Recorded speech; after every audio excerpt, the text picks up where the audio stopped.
இன்றைய இறை வார்த்தை.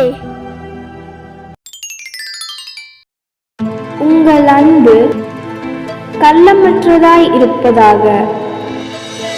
தீமையை வெறுத்து நன்மையையே பற்றிக் கொள்ளுங்கள்.